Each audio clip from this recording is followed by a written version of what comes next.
It was a bit flat in the first half. Yeah. It was the normal to the side, to the side, to the side. It was like having Gareth Southgate as the manager.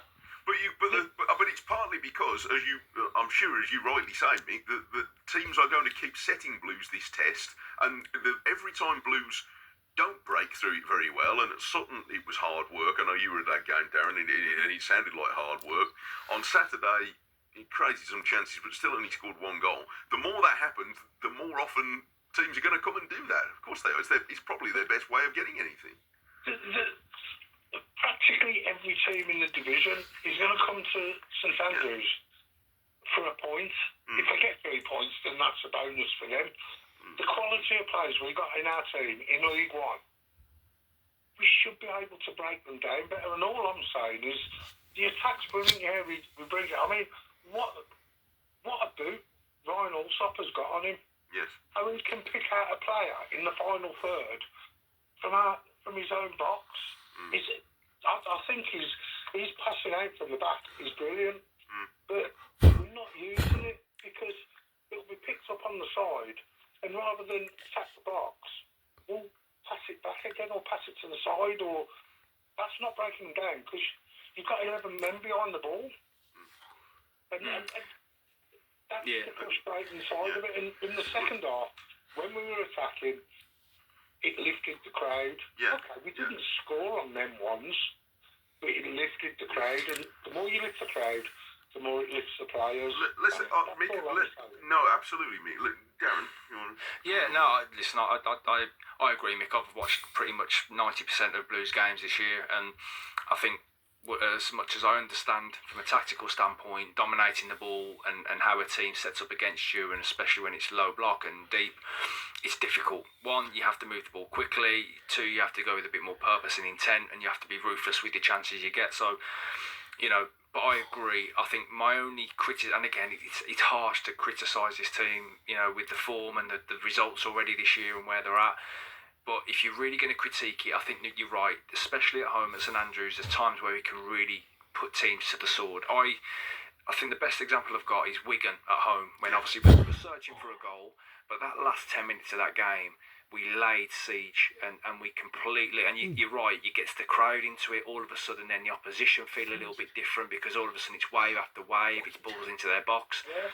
So it is sometimes just having them periods in games where you go, right, we're going to go for the jugular, we're going to put them under extreme pressure, 5-10 minutes, crosses, shots, completely, pen them in, rather than, like you say, give them a little bit of an out when you start coming back and being patient.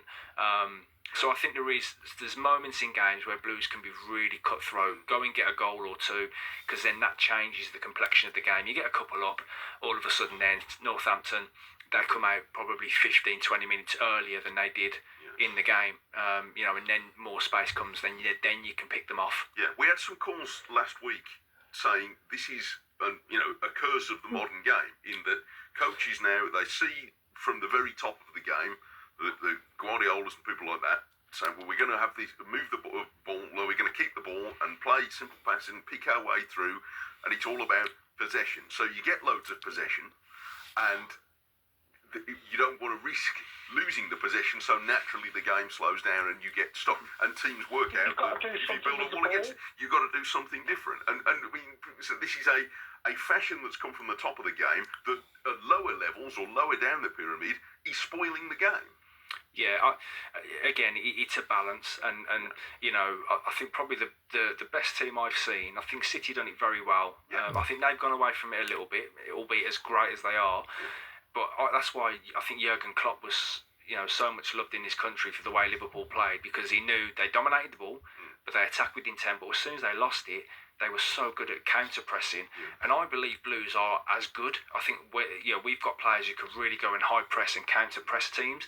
So what that means is when we do attack, even if does break down, we might be able to go and counter-press and win a ball, and then all of a sudden they're out of sync defensively. So there's an argument to say that you can do it that way. Yeah. But it's all about balance, Mike. As you can see all over, the world, and especially in this country, the top teams, some are more, purposeful with their attacks, and some will, keep the ball for longer periods. There's no exact science to winning games. You can do it a different variety of ways. But for Blues, I think I agree. You know, you have to. We can just put teams under a bit more pressure than we are with our attacks, and just put our foot down a little bit more than we are at the moment. Mick, I think you make a good point. Can I ask you something, Mick? By the way, Yeah. How does this not feel a bit weird at the moment? Because I said no, because you're there near the top of the league. Everybody thinks you're going to win the league, and yet Blues fans are coming on and saying, "I'm thrilled with the team, and I'm thrilled with the manager, but we're still not quite." This is a slightly weird situation, isn't it? It is for me. Like I tell you, I said to my brother at the match when we played Rangers. Yeah. And I said, if we can play like that for the rest of the season, I'm not saying win, but if we don't get automatic promotion, I'll be disappointed at the end of the season. I think you and everybody else, mate. Yeah. Mm-hmm. Yeah, and it's just as it's gone on, and I'm not knocking anybody, I'm not knocking any players or anything. No. But how many times do you hear when you're at the Blues, the fans shouting, "Shoot"? And it's happening more and more because I think the fans, I sit on Tilton Cop Corner and I think the fans are getting frustrated that we're not taking chances. No. And we should be putting these teams to the sword in the first half, let alone the second. Mick, thanks for coming on, making some good points. Enjoyed talking to you. I hope we'll speak again. That's Mick. Bob says, Blues 81% possession, 25 shots, 3 on target. Sounds great, but it wasn't. It was sluggish. That's the point, isn't it? So it's the pace. It's sluggish, yeah. And with that stat as well, I think Northampton had 3 shots on target, so I believe. So, again, if you want to look at stats.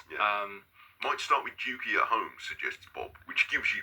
It's a different one, and it probably would mean you'd put the ball in the box a little bit more than we are at the moment. I think Lyndon Dykes is the same if he plays. But I think the one point I will make, again, just to put it in context, the Northampton manager, his post-match, I don't know if anyone's seen it or listened to it, and he actually forgets himself, and he calls their goal the winner. And he actually then corrects himself later on and says, "Oh, a winner," and it felt like a winner. Yeah. And I was at Mansfield, and exactly the same. They celebrated like it was a win. So you have to put it in context. Blues are a big scalp this year.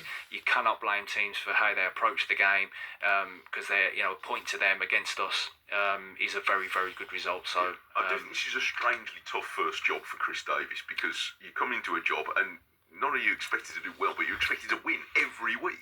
There's pressure there, and with obviously the money that's been spent and where the club's going and with the ownership and everything else, there's a lot of pressure on Chris, but I think he's handled it absolutely fantastically well so far. He's doing well. Let's go at 6:45 to Luke in Stourbridge. Wants to talk about Albion. How are you, Luke?